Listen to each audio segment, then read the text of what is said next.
Hello and welcome to the very last day of the 2021 Bad Sydney Crime Writers Festival.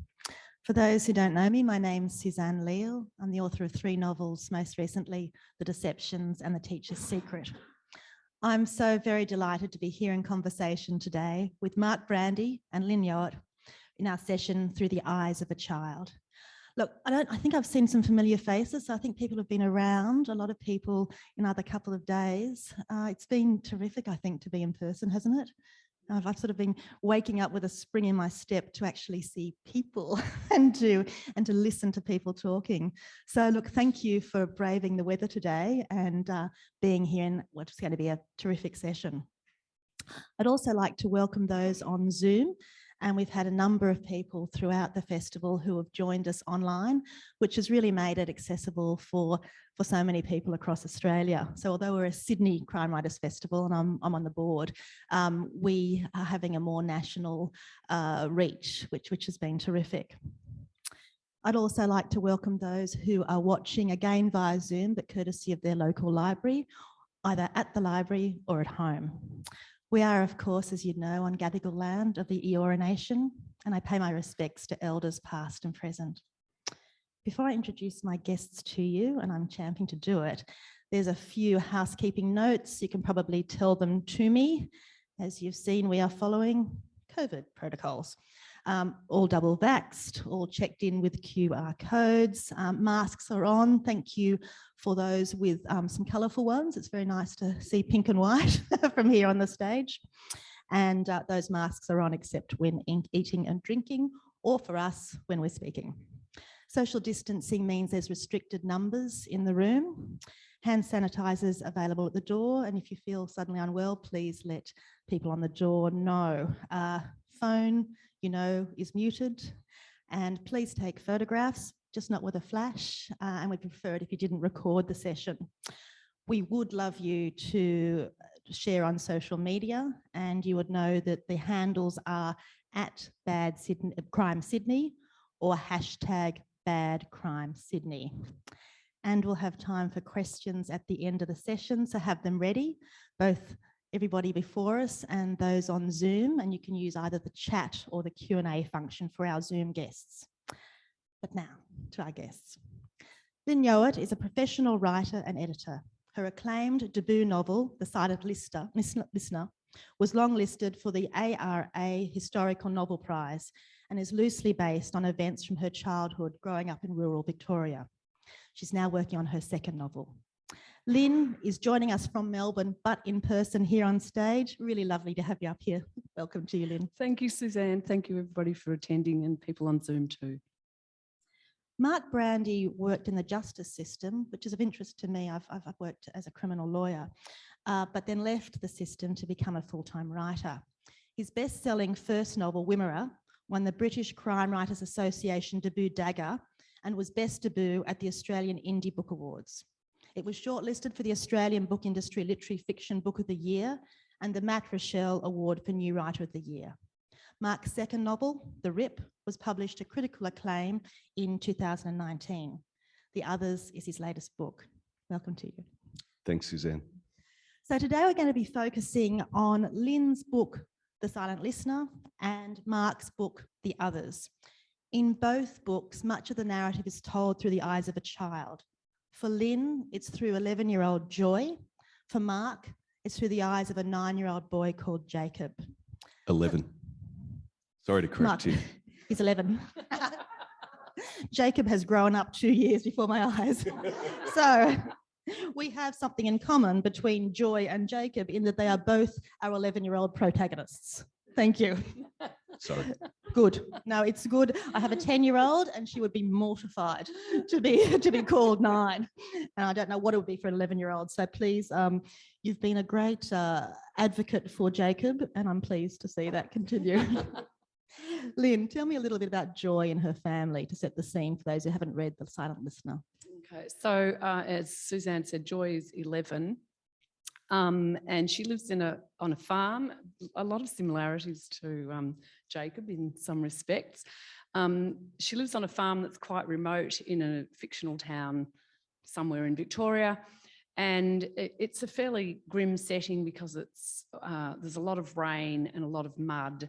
And there are also a lot of lies and secrets. So pretty much every member of her family and some of the neighbours have secrets and lies. And there are and Joy slowly becomes aware of some of those secrets and lies. And as a child, she feels suffocated and somewhat stifled by the family dynamics. She has a brother, she has a sister who has some difficulties and problems, and she has a father who's essentially a religious zealot and potentially has some mental health issues, and he's quite abusive to his children and to his wife. So there are a lot of troubles going on within the family, and we see them through Joy's 11-year-old eyes. And then actually intertwined with those chapters are chapters that we encounter Joy, who comes back to the farm as an adult to nurse her father while he's dying. So we see sort of two perspectives of Joy's experiences on the farm and her reflections and understanding of what's going on with her father, her mother, her siblings and herself and the neighbours. Interesting. Thank you, Lyn, that Lyn talks about Joy, who is mostly a child, but also an adult in The Silent Listener. Now, of course, that's the situation with Jacob as well. We see the narrative always first person, predominantly through Jacob in his 11-year-old eyes, but also as an adult. So tell me a little bit about Jacob as the child. Yeah, so The Others is the story of a young boy named Jacob and his father, who are living a very, very isolated existence out in the middle of the wilderness. And for his 11th birthday, the father gives Jacob a diary, ostensibly to help with his reading and writing. And that's the form in which the story is told. And so through these diary entries, we see his observations about the farm, life with the animals, the natural world. But we also see that his father becomes increasingly protective over him and warns of dangers outside their land. But inevitably, Jacob's curiosity gets the better of him, and he then ventures outside the property and makes what is really a terrifying discovery, which makes him question everything that he's been told. He's a pretty attractive kid in terms of a narrator, isn't he? He seems to be pretty, despite his situation, looking for the best and making the best of his situation. Was that something that you found about him as well?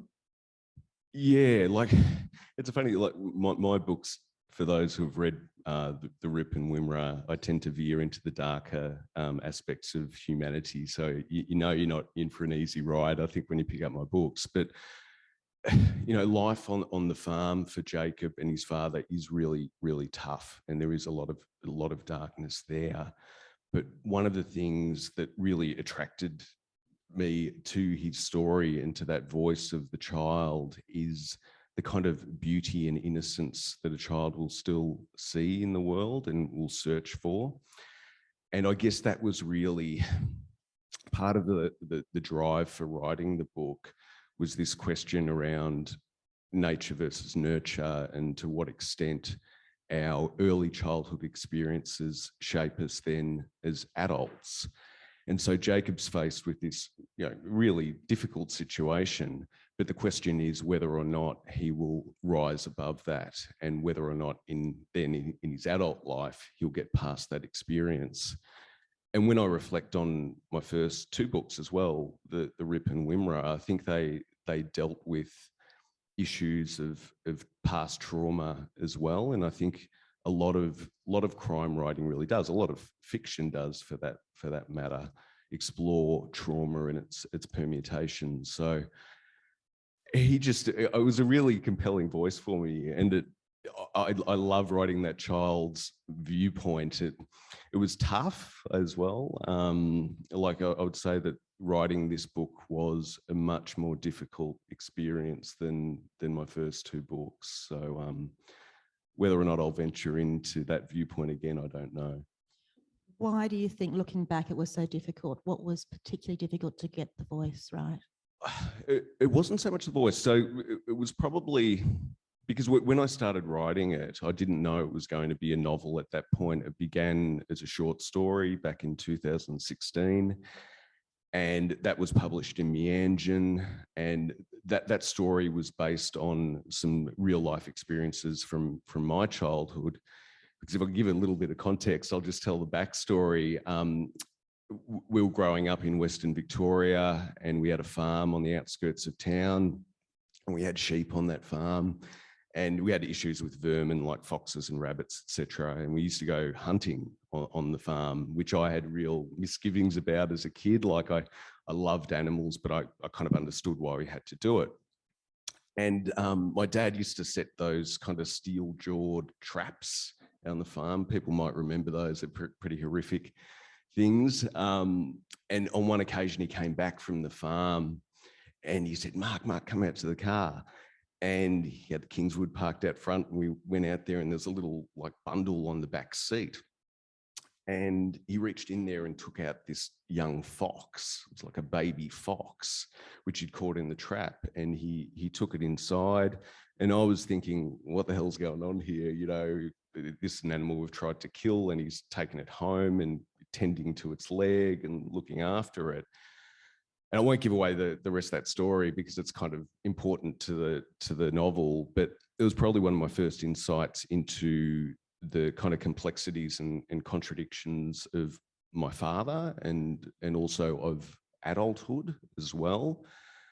And I suppose there was a bit of intrigue about that voice that I wanted to return to, and I knew there was more I wanted to tell about that story, obviously a fictionalized story, being Jacob and his father, but I just felt drawn to it. It's one of those weird things when you're writing novels, you can't intellectualize it. You just feel attracted to a voice. At least that's how it works for me. Like I don't have a plan. I don't sort of think, oh, this is the kind of story I want to tell. I want to impart this bit of wisdom to the reader or anything like that. It's all about voice for me. So I feel very close to Jacob and care for him. And I hope that readers do too. Mark's just said, I don't want to impart wisdom to the reader. What did you want to do when you were writing The Silent Listener? I think I did. Wisdom's good. But then I kind of had to back off. So I started writing The Silent Listener as tiny little vignettes. And so a little bit like Mark, I grew up on a farm the other end of Victoria, and it was fairly remote. And so there are a lot of parallels. We also had rabbit traps and foxes and the dam and rubbish tanks and things like that, a lot of which feature in the novel. And the family dynamics that are in the novel are pretty much the family dynamics that I grew up with, and there is some trauma and some violence in the novel, which I grew up with. And so I had in my mind that I was going to write this very highbrow literary novel that explored the long-term ramifications of abuse and violence when it's perpetrated on children.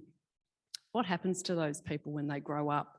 Because we tend to focus on what's happening to children and why and how and all of that kind of thing. But a lot like other sort of childhood diseases and conditions sometimes too, we focus on what it's like as a child, but we don't talk about what happens to that child when they grow up, when they're an adult. So I wanted to explore and tell people about the long-term ramifications of experiencing trauma and violence. But that, if I did that, that was going to be a pretty grim, totally grim book. And at one point I realized, I was initially only writing these little vignettes. And then at some point when I thought, okay, I think I have a novel in here, but I have to make it a novel with a trajectory that people will want to read about. So I introduced a lot of fictional elements, like a little girl who goes missing while Joy is a child from a neighbouring farm.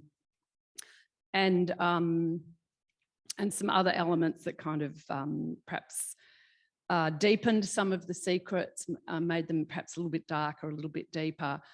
And so I did change. At one point I was writing kind of memoir for me, and then I realised what I'm really writing is a novel for readers.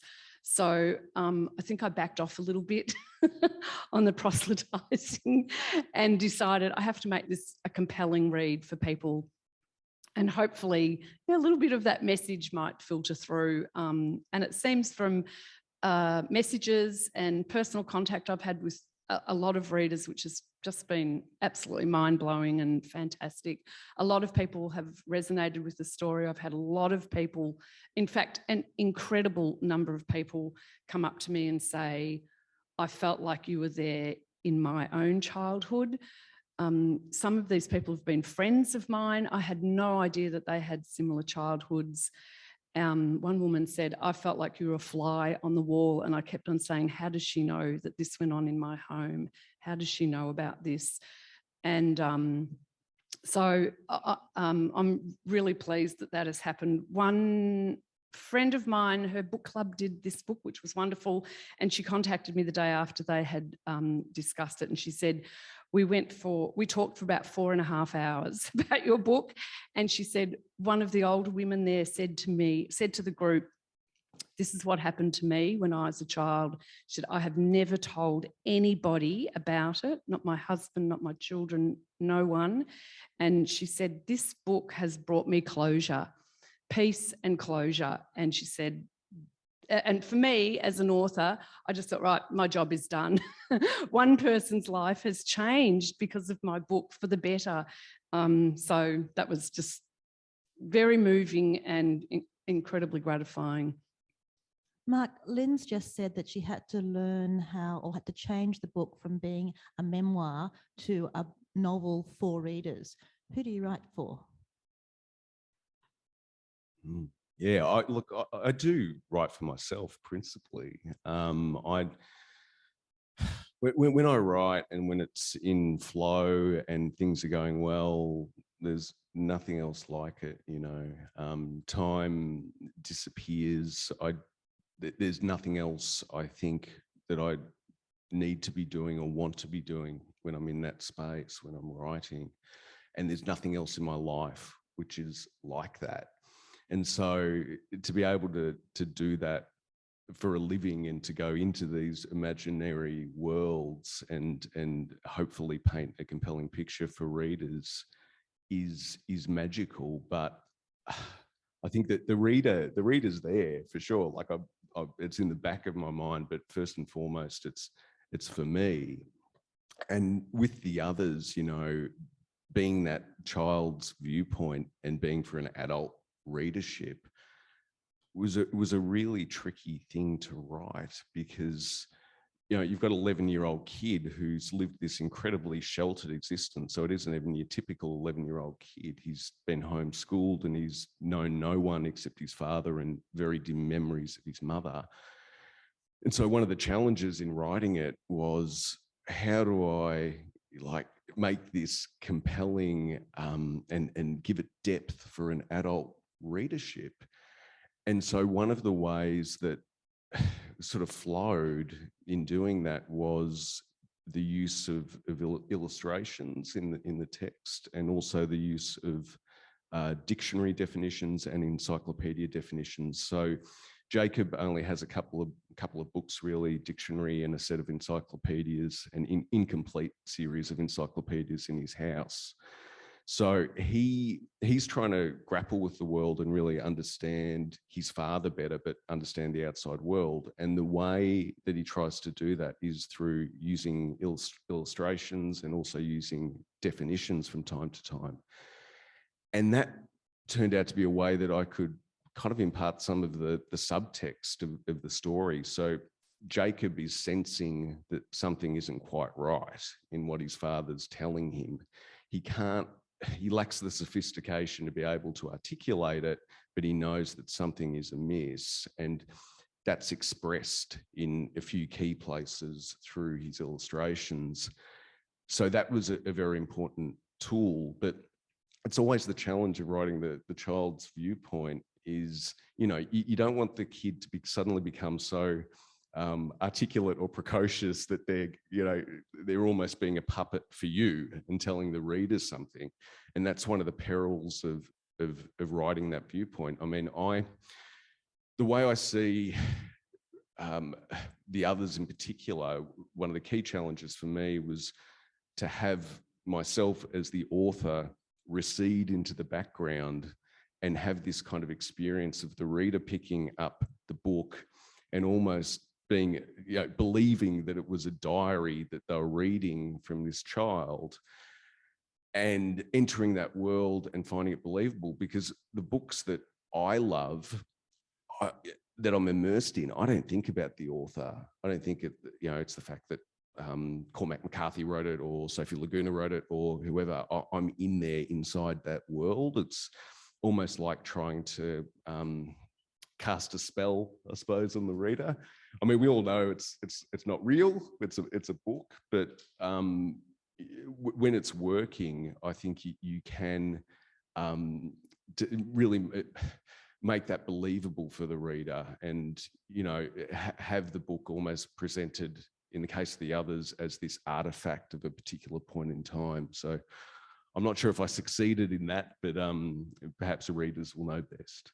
And what I noticed too, going back to your use of the dictionary and an encyclopedia, I was thinking about you writing that, and I was thinking, well, it's pretty tricky have an 11-year-old kid who's in total isolation, who knows no one, who has education by a father who may not be terrific. How does he learn things? And of course, having a dictionary and an encyclopedia explains how a child in isolation would have knowledge that's not firsthand. Yeah. And I think in a lot of ways, in hindsight, that was a reflection of my father's upbringing. So my dad, he grew up in the kind of shadows of the Second World War in Italy. He lived in this remote property. He was the second eldest of 7 children, this old stone house in the middle of nowhere in the hills of Le Marche in Italy. No running water, no electricity, nothing like that. His father was a violent alcoholic, womanizer, just not a good man by all accounts. And Dad was largely left to his own devices growing up, and kind of had to, teach himself a lot of things. Ultimately, he was sent away to study to be a priest. So that was where he got a formal education at one point. But when he was at home, he was just finding his own way in the world. So it's more in hindsight, but when I look back on it, I think that some of those stories that my dad told me from time to time really inspired the story of Jacob. I must say, I love the stories of the people who started out to become religious, and particularly the ones who are celibate religious people. And the question is always, well, what happened? I mean, hello. What happened? Yeah. No, he wasn't particularly at that time in Italy, which was very economically depressed after the Second World War. It was hard for a lot of families to get their kids into school. So going to study, like one of my uncles, he went to a monastery as well. So, and yeah, my father studied to be a priest. He wasn't especially religious. He grew up in a religious household. But he completely renounced the faith. Like, he just thought it was utterly hypocritical. I hope there's no Catholics, and well, there probably are Catholic. I'm a Catholic. It's okay.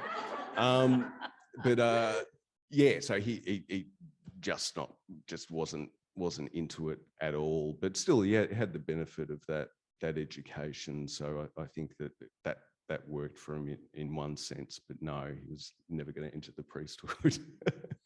I'm fascinated by religion in books and in fiction. And in fact, in my novel, The Deceptions, one of the voices is a female minister, and the difficulties of having such a vocation, being on your own as a woman.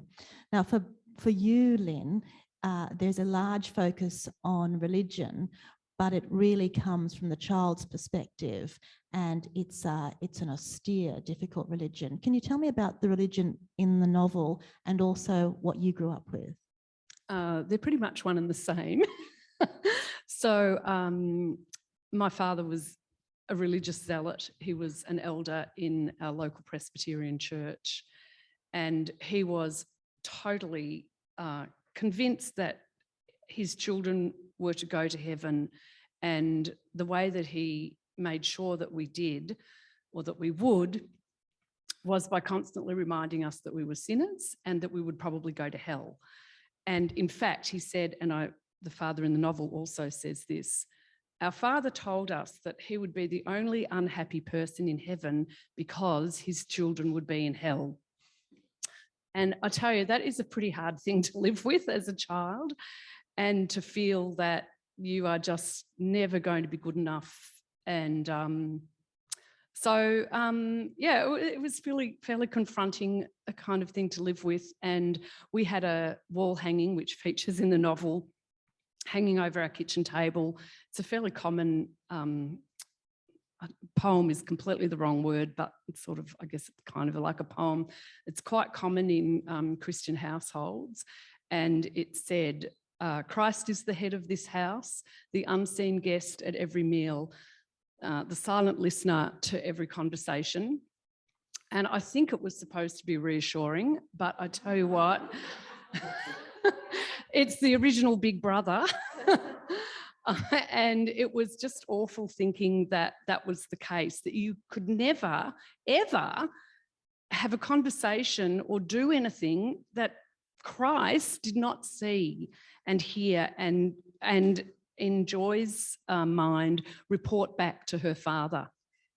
And so she has a really wild imagination. In one scene, she actually kind of, because of this wall hanging, she imagines Christ kind of hovering over the kitchen table, and she worries about the blood that is maybe going to come out of his hands and feet because of they were nailed to the cross, and she's just constantly in fear that her father is going to, that Christ is going to tell her father about her sins.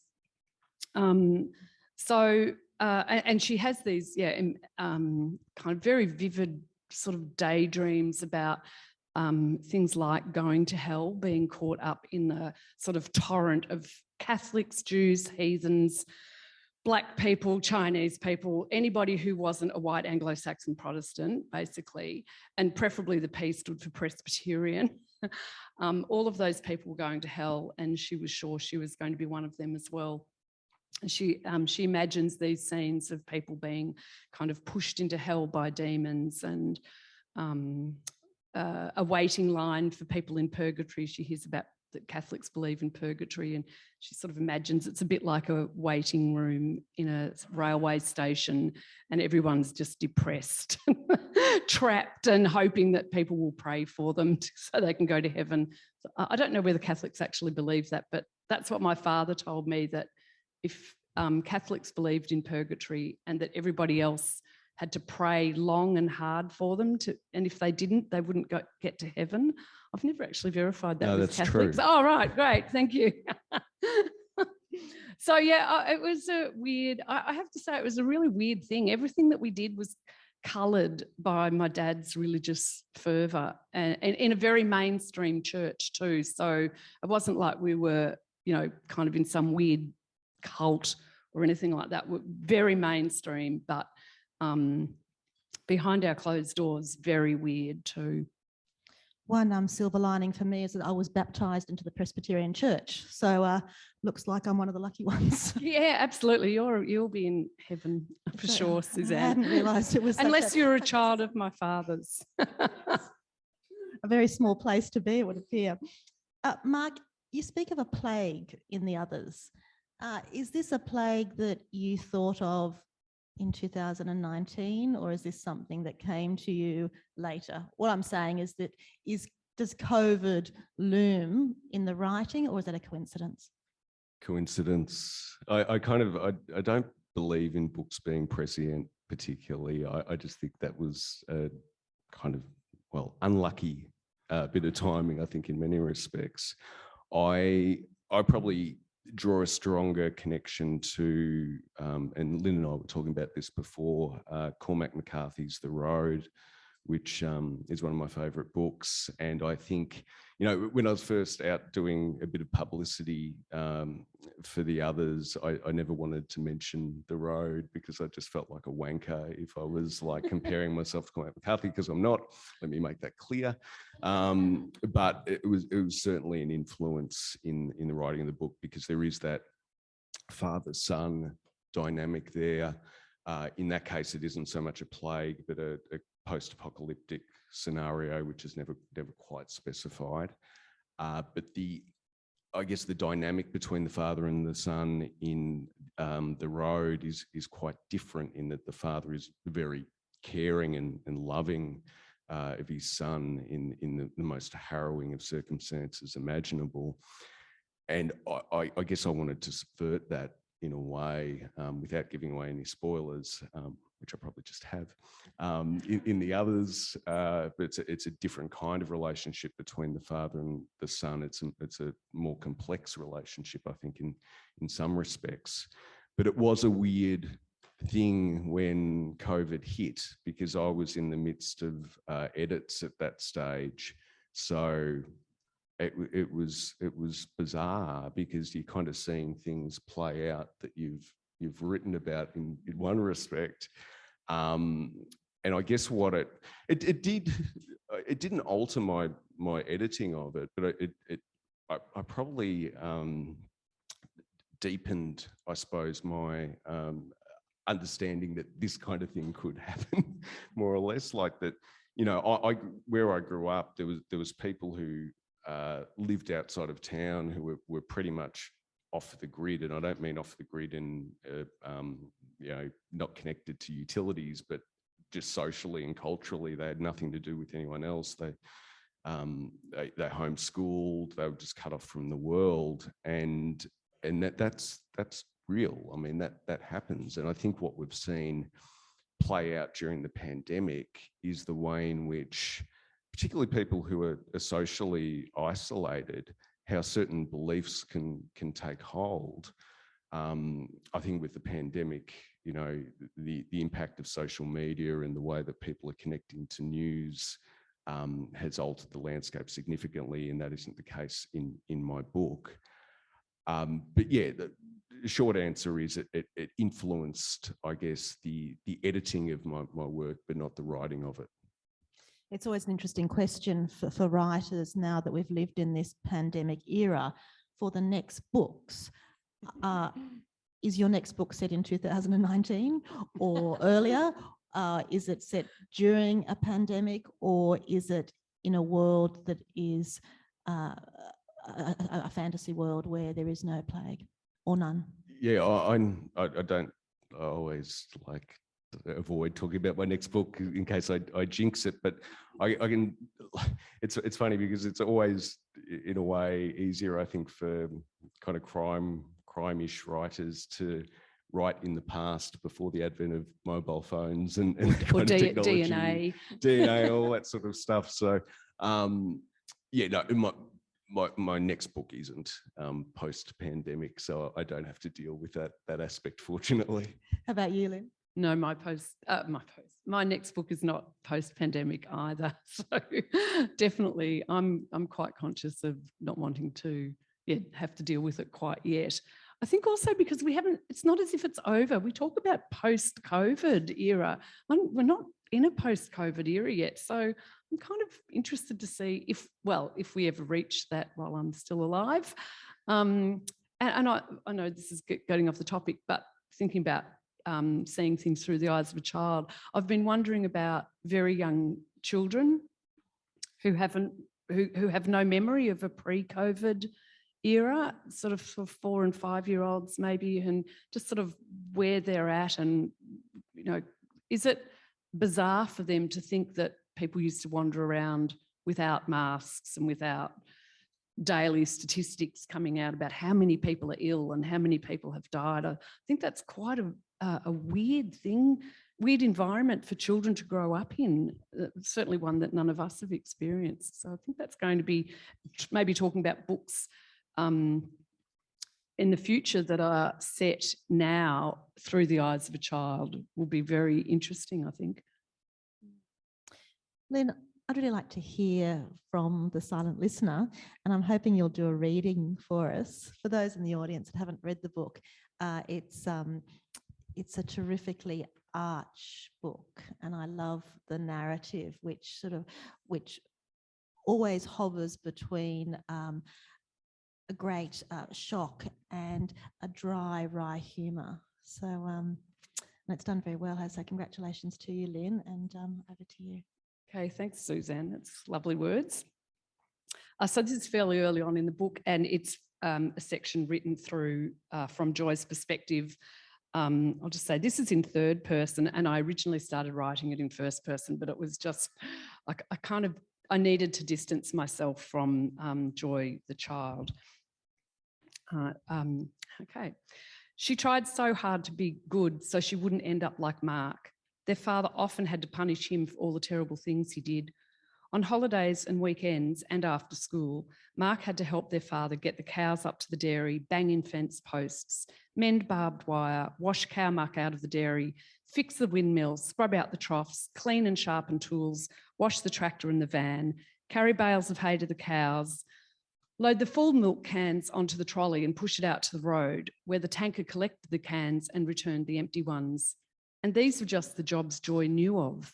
She thanked God every day that she only had to cook and clean under her mother's supervision and pick flowers, being careful not to bruise them, of course. Colin from the farm next door helped their father too. Everyone liked Colin, even her father. Colin wasn't very good at reading or writing, but he could do anything and everything on a farm. Once, Joy had seen him accidentally tip over a full can of milk right in front of her father, and the eels in her stomach had reared up because her father's anger was like knives. She watched him lift his arm to smash Colin's face, but instead it landed gently on Colin's shoulder, and her father said, "Never mind, Colin, grab the hose and we'll clean it up. No good crying over spilt milk, hey?" And as they hosed and swept it away, her father patted him on the shoulder and said, "Good job, Colin, that's the way. I don't know what I'd do without you." And Colin had, as was his way, repeated the words, "Good job, Colin." Her father never punished Ruth either, but of course she never did anything wrong, never had, never would. Oh no, their father was never angry with Ruth, all because of the accident. Once, on her 10th birthday, Joy had heard her father praying in his bedroom, asking God to take special care of Ruth. The familiar white jealousy had tingled at the back of Joy's neck. Even when it was her birthday, her father wasn't praying for her, was he?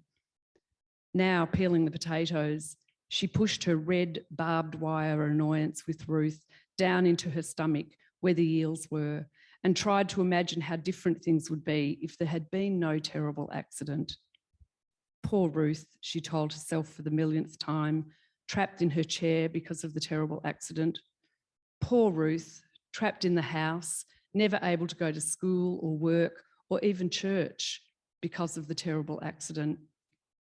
Whenever Joy went into their room, whether she'd finished her chores or had just got home from school or church, there was Ruth sitting in her chair, always smiling, always eager to know what Joy had been doing, even if she'd just gone to collect the eggs, always offering her opinion. And even though Joy was sorry for her big sister, she often wished that once, just once, she could walk into the bedroom and not see Ruth's smiling face, or have to answer her questions or listen to her advice. Thanks, Lyn. There are 3 time periods in your book: 1940s, 1960s, 1980s. Joy's a child of the 60s, and that's when she grows up. Why did you choose 3 periods?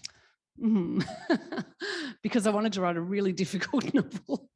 I don't know. I wished later that I hadn't. It's really tricky trying to control and manage 3 time periods. But initially I started off just writing the 60s, just Joy growing up in that household. And pretty early on, I decided I also needed an adult Joy, and I needed to have the difference between child Joy and adult Joy. And for her to, I think I can say this without giving away spoilers, for her to take revenge as an adult because she was not empowered as a child and wasn't able to do that as a child. And then I was in writing workshops with other writers, and a few people who had read various chapters and so on said, but why is George, the father, why is he like that? And the mother, why is she like that? We kind of need to have some of their background. So I wrote very small chapters that are Gwen and Joy's parents, how they meet, how they move to, sort of why and how they move to the farm, and what happens in their relationship that sets up the scenarios and the family dynamics that are going to control what happens to Joy as a child, and even what happens when Joy comes back later to nurse her father while he's dying. And yeah, she and Ruth hatch a plan to take revenge.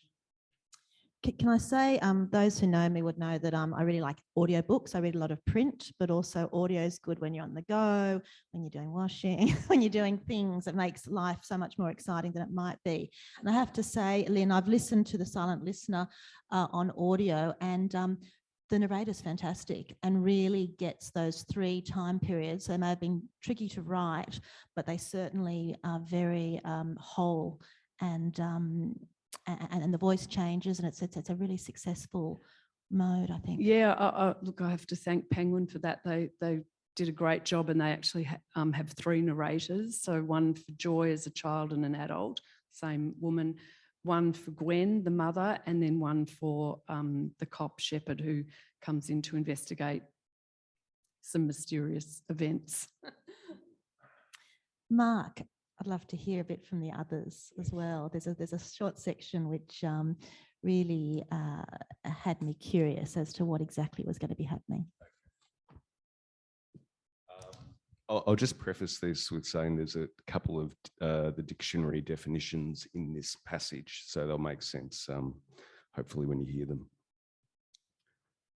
My father has never explained, not completely, who the others are. And I can tell he doesn't like talking about it, but I know a bit from what I've asked and what he's told me. They live over the hill and only come out when it's dark. In the house at night, I mostly feel safe. Sometimes I hear noises like the fence creaking, wires bending. Sometimes I think the others are coming right up to the house. I close my eyes and try to listen. I wonder whether to wake him so he can get the rifle. He keeps it under his bed. But the noise always stops, eventually. When I tell him in the morning, he reckons it was my imagination. Must have been the wind, he says. Your ears playing tricks on you. So I don't tell him that so much anymore. I keep it to myself. Some of the others are from the commune.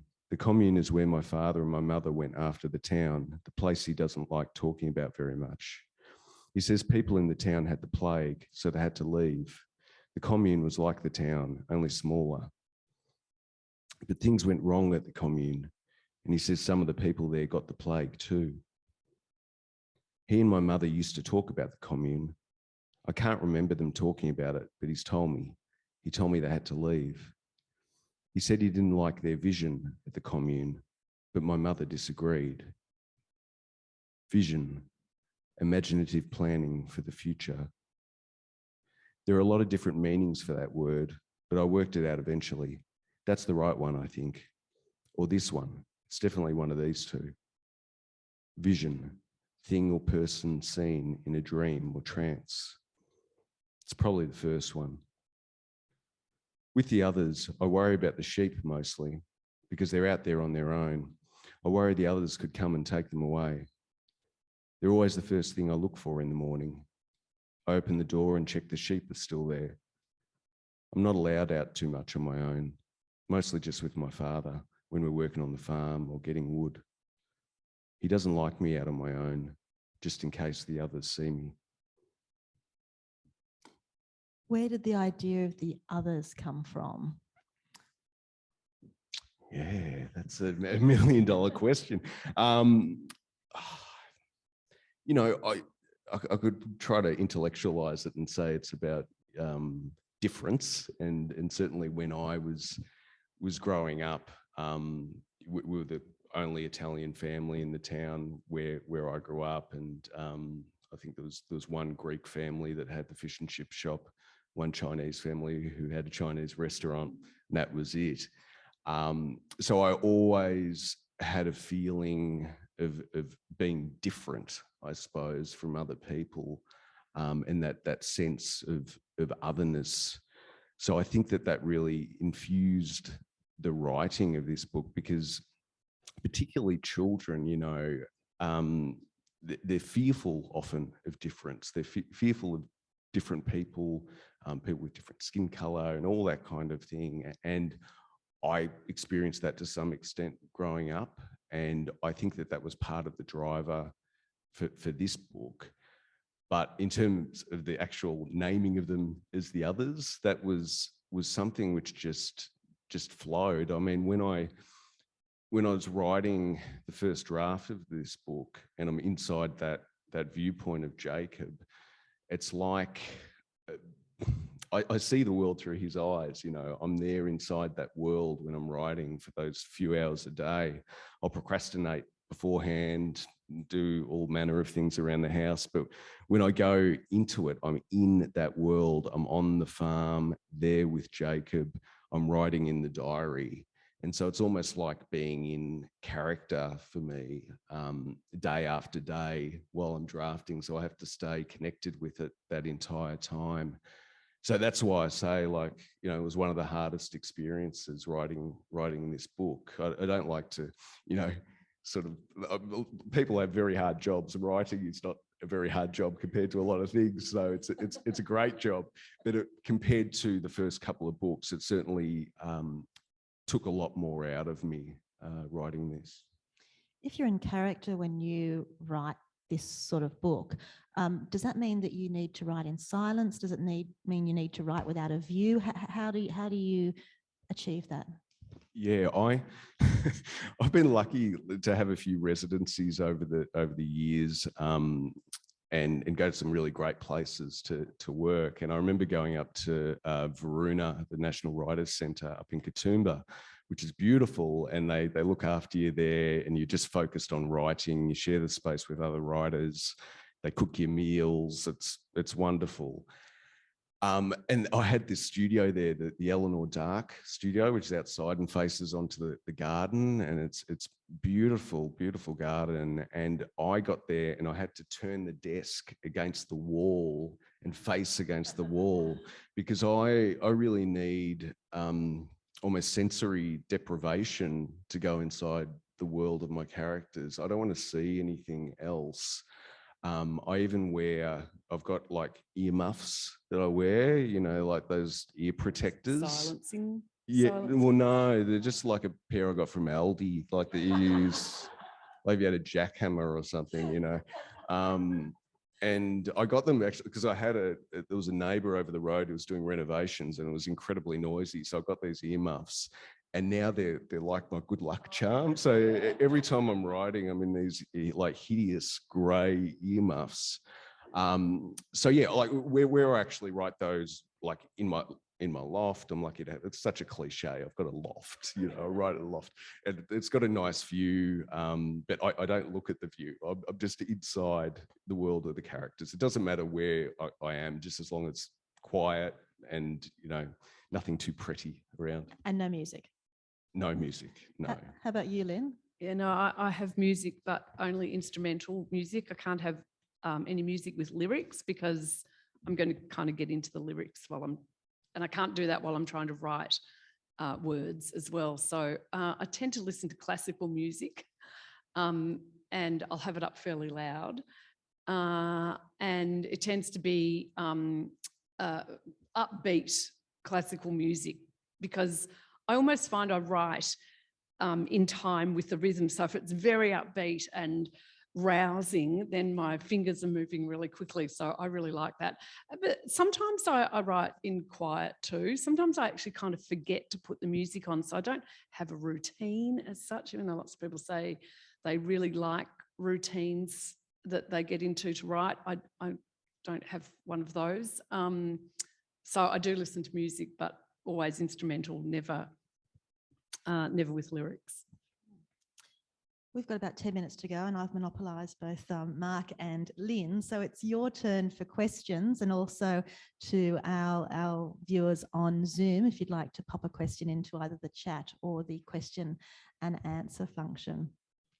So while you're getting your questions, if you just raise your hand, and when you do have a question, tell me, I'll repeat it so that our Zoom viewers can have it. And I know the first question is always a tricky one. Can I ask Mark a question? Please, Lynn. You're not allowed to do this. This wasn't discussed before. I know. I know. Who did the illustrations? Oh, yeah, me. I wondered because I looked for credit and there wasn't any, and I thought, Mark's done the illustrations as well. No, I did. So when I was writing it, I thought, what would Jacob do here to explain this? He would draw a picture, and I left a space in the text, and I thought I'll come back to that later.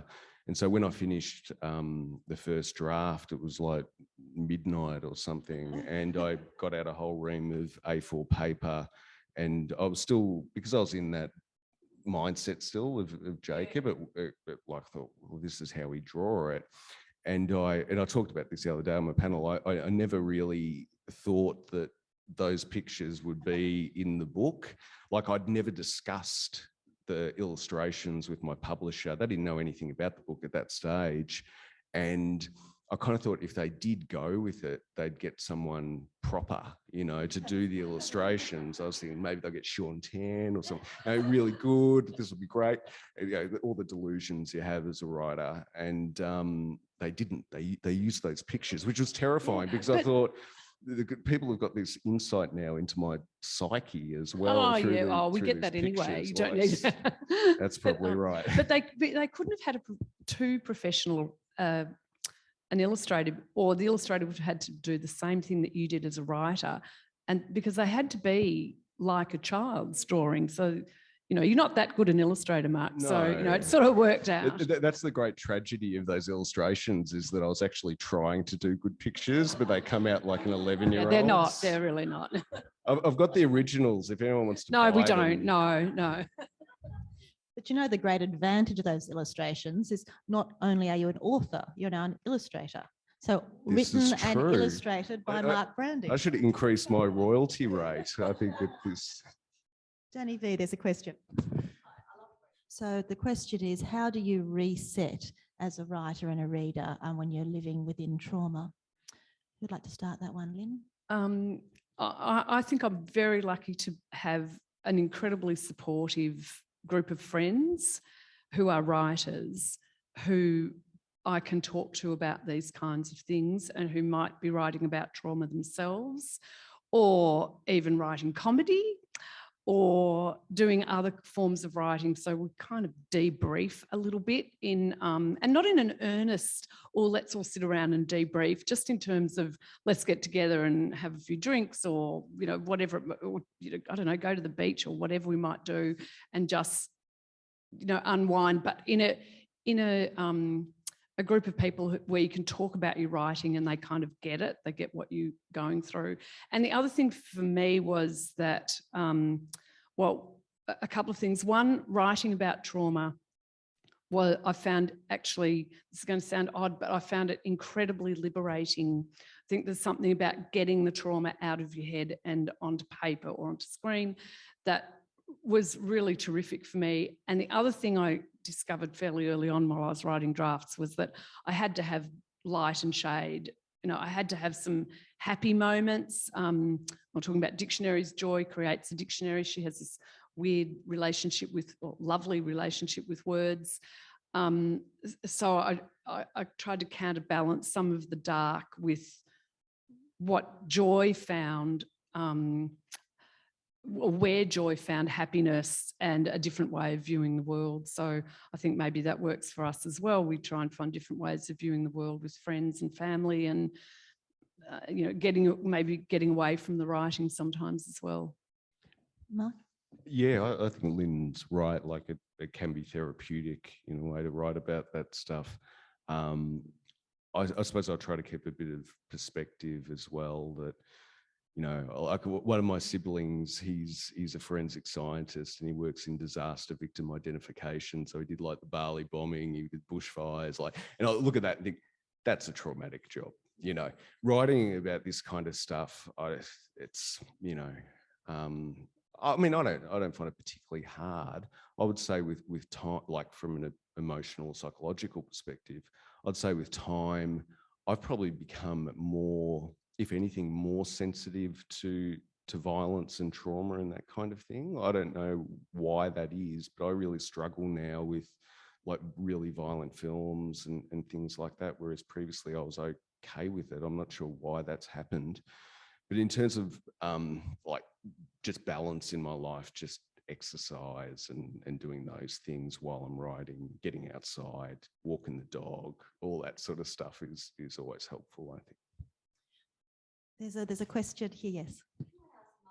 So the question is, in starting to be a novelist, Mark, did you ease yourself into it, or is there something else that brought you to writing? Yeah, it was incremental, I'd say, for me, because I went part-time at work. I was working at the Department of Justice in Victoria, and I went part-time. I started doing a writing course at RMIT, and it was really through sharing my work in that context with, you know, the workshops that we'd do and also with my teachers, that I got a sense that what I was writing was okay, that I wasn't crazy. Because sometimes when you're sitting at home and just writing stuff and you're giving it to your partner or whatever, and they go, oh yeah, it's great. Like but you've got no idea.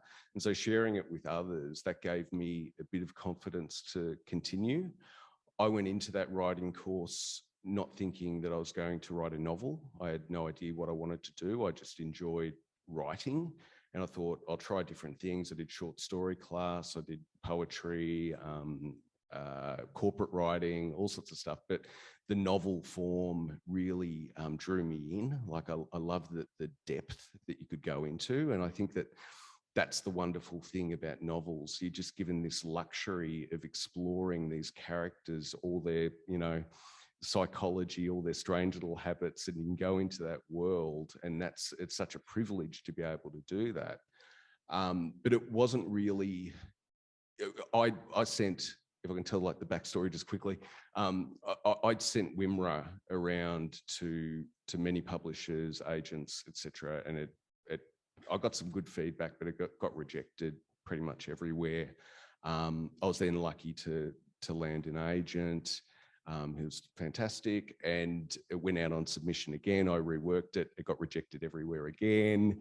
And so after reworking it again, it wasn't until I won the Debut Dagger, the UK Writing Prize, that it really got publishers like concrete attention.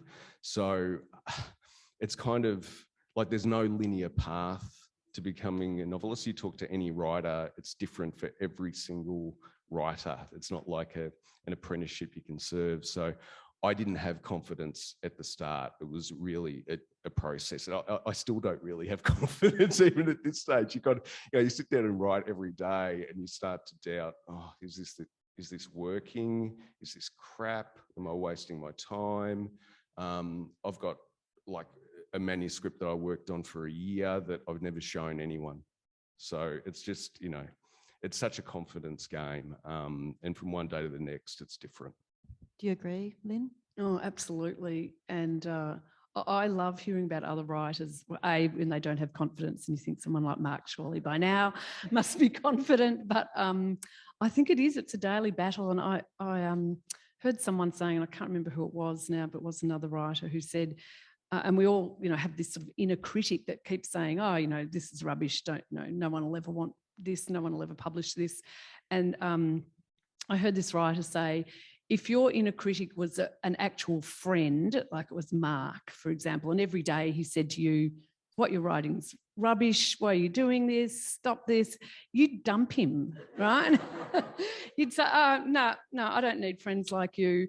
And I thought, yeah, you know, that's really good. And I thought, that's true. I don't want to hang around with people like that. But we kind of accept it from this inner critic. And so I try and do that. And one of the things I've sort of said to myself is I can't actually get rid of the inner critic altogether. And there's something kind of good about having an inner critic too, because you can't just assume that everything, who wants to be Donald Trump? Right? You can't assume that everything you write is fantastic either. So I tell my inner critic to leave my study go for a walk, go somewhere else. I'm not listening to you for a few hours, because I need to have a degree of confidence that maybe what I'm writing right now might not be okay and might not be the best thing I've ever written, but that I can come back and edit it. And so I work as an editor, so I know I can come back and edit it. And, I edit other people's work all the time. That's my day job. And so I'd like to think I'm good at that. And I think we'll end on the note of banish, or at least send your inner critic for a walk while you promote the inner child. Thank you so much, Mark and Lynn, and to Kata and to Luca for setting us up here, to all our listeners on Zoom, to our audience, of course. And Mark is going to be available to sign his books, and all his books are there in the bookshop. And Lynn is in demand at a next panel, but she'll be at the signing booth at 1 o'clock. And again, you can find her book there. So hope to see you coming to say hi to Mark. Thank you so much. Thanks, Suzanne. Thank you.